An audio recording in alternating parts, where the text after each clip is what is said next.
Hace 400 años, el patio de escuelas, cuya construcción había concluido 7 años antes, fue el lugar elegido para la puesta en escena de la comedia que la Universidad de Salamanca había encargado a Lope de Vega.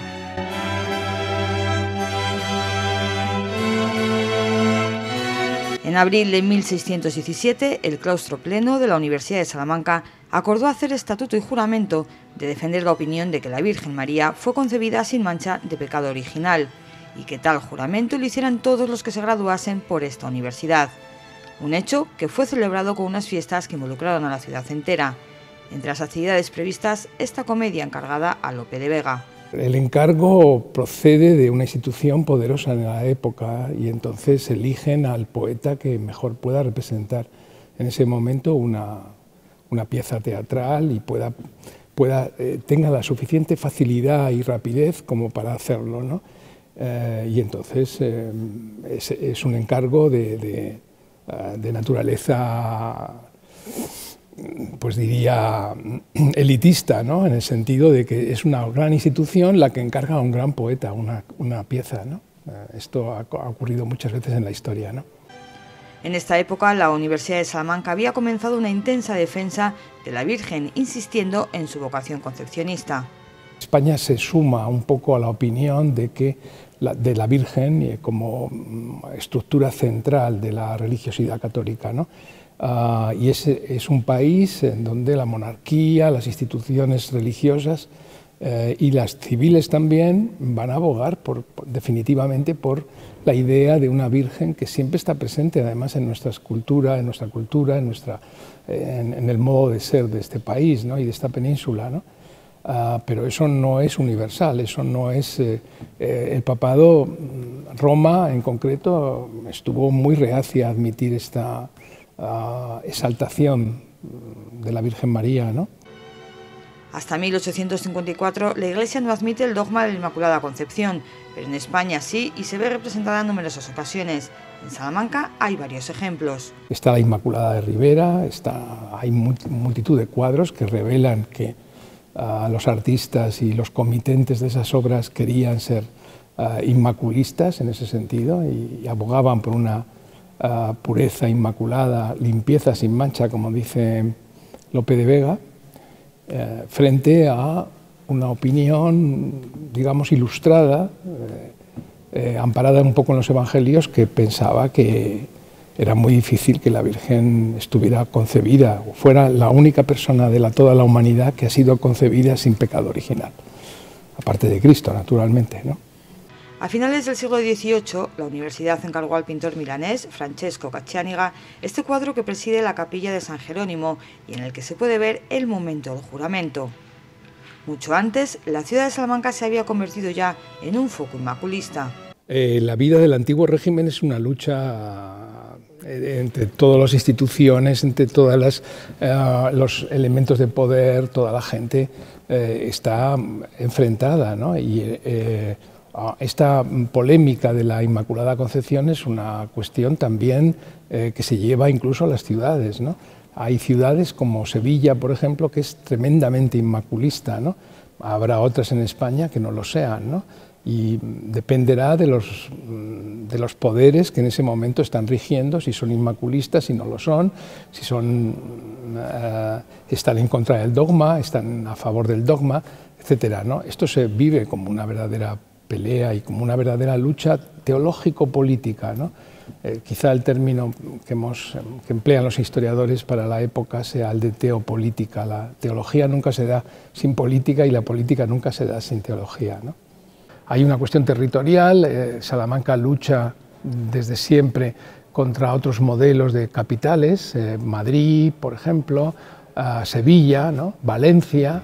Entonces tiene que construir, ¿no? Su propia identidad, ¿no?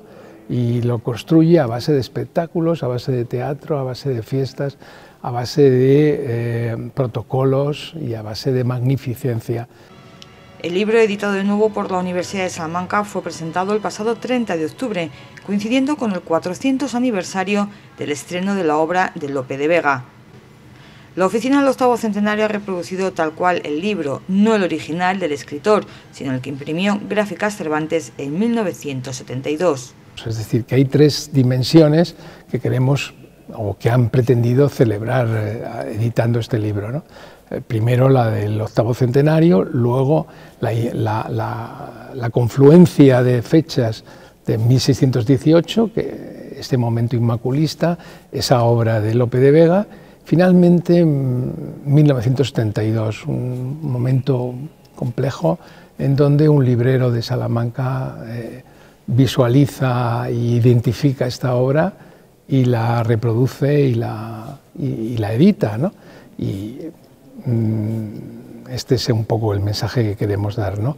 Riqueza, pluralidad, variabilidad de los tiempos y, en fin, y elementos también que, aunque no puedan no estar de moda, sin embargo han sido absolutamente relevantes para la vida del pasado, ¿no?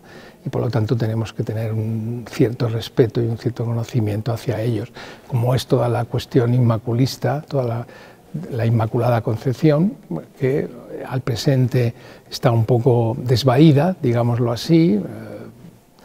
No hay una gran pronunciación a favor ni en contra, pero en el pasado de verdad fue verdaderamente un elemento central para las polémicas de la época y para la distinción entre las órdenes religiosas. Y la propia universidad, que además se sumó, bueno, con mucha eficacia y con mucha fuerza a esta polémica, ¿no? Y la llevó como una insignia suya, ¿no?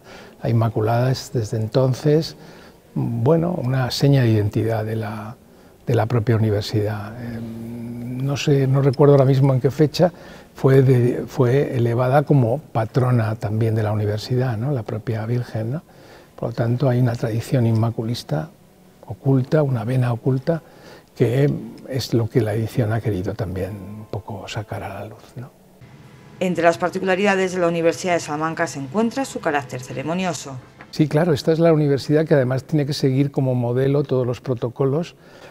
Todos sus protocolos son seguidos como modelo en toda la vertiente transatlántica, en toda América del Sur, ¿no? Y por lo tanto está obligada de alguna manera a crear, a generar en torno a ella misma una especie de protocolos y una especie de diplomacia, digamos, de las relaciones que los distintos cuerpos deben tener en el seno de una propia universidad, ¿no? Por lo tanto, la universidad misma, pero también la ciudad, se convierte en unas verdaderas capitales celebrativas, una verdadera capital celebrativa para todo tipo de ceremonias de toda índole, ¿no? Y por lo tanto, la vida festiva, la vida celebrativa, además están los estudiantes que tienen también sus propias motivaciones para elevar sus propios santos, sus propias celebraciones, ¿no? Luego hay alguna supervivencia, pero en general la guerra de la independencia, la llegada del general francés de división Thibault como gobernador, pues acaba con todas las ritualidades arcaicas y con todo tipo de ceremonias que a él no le gustaban, y la universidad está muy deprimida en ese momento histórico de la Guerra de la Independencia, 1808-1814, y por lo tanto estas ceremonias con este grado de nobleza, con este grado de arquitectura y de vida social, pues acaban en esa misma época, ¿no? En el siglo XIX, a comienzos del siglo XIX. Todavía hoy quedan en Salamanca algunas manifestaciones de aquella época de gran espectacularidad y numerosa actividad en el seno de la institución académica. En esta capilla donde estamos hablando quedan ceremonias, por ejemplo la del Jueves Santo, la de la elevación. Ese cuadro que ustedes pueden ver, el cuadro que representa el voto de juramento, se levanta y deja de ver un tabernáculo detrás. Ahí hay una junta de Semana Santa que celebra aquí unos ritos, quedan toda la parte de todos los ritos de Semana Santa que son propios de cada cofradía, de cada orden, y en fin, y quedan muchas manifestaciones de toda índole, ¿no? Por un lado quedan los estudiantes, por otro lado la propia universidad celebra, tiene algunas celebraciones de tipo de tipo espectacular y de tipo procesional, digamos, ¿no? Hemos vivido recientemente la procesión de los doctores, una procesión de doctores que ha recorrido toda la ciudad, ¿no? Y por lo tanto eso también forma parte de una mentalidad de pasado que está siendo rehabilitada en estos momentos, ¿no? Y que, bueno, se trata de conservar algo de lo mucho que hubo, sí. La limpieza no manchada de Lope de Vega fue interpretada por la compañía del actor Baltasar Pinedo. El éxito fue tal que, a petición del público, se pudo disfrutar de ella otras 3 veces más esa misma semana. Todas ellas en el patio de escuelas. La tramoya era tal que no cabía en ninguna de las aulas de las escuelas mayores. Sacar del olvido esta comedia y hacer hincapié en el carácter ceremonioso de la universidad es el objetivo de la publicación de este facsímil, que se suma a los numerosos actos previstos con motivo del 8º centenario de la Universidad de Salamanca. 8 siglos de historia que lo son también del sistema universitario español.